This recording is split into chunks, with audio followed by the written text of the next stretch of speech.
Hoy vamos a iniciar uno de los pasos de la consulta llamado auscultación, específicamente la torácica o pulmonar, en posición supino o de manera anterior.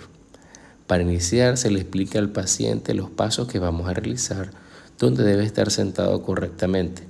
De ser necesario, podría ayudarse a hacerlo. Luego se le explica que va a realizar inhalaciones y exhalaciones profundas, preferiblemente con la boca abierta, y debe hacerlo lentamente para permitir mayor paso del flujo del aire y poder determinar entre los diferentes ruidos corporales el pulmonar. Este paso debe repetirse cada vez que ausculpe cada foco. La auscultación torácica debe iniciar en los focos del vértice superior del pulmón, aspecto que debe realizarse y compararse lateralmente e ir bajando en forma de S, permitiéndose evaluar lóbulos superiores, inferiores y bases pulmonares.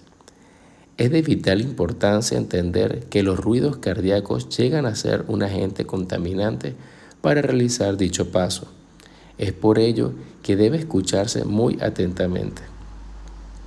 Se busca identificar ruidos normales como el laringotraqueal, bronquial, broncovesicular y vesicular, y algunos patológicos como las sibilancias, roncus, estridor y crepitaciones.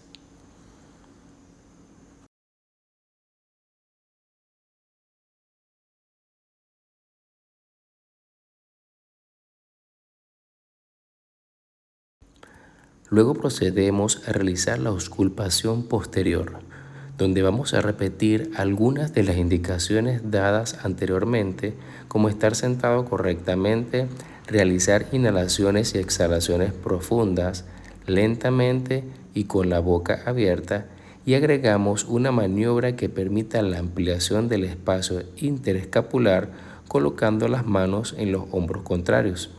De igual forma, se inicia de manera apical superior, comparándose con el foco lateral e ir bajando en forma de S. Esta maniobra se repite hasta llegar a las bases pulmonares.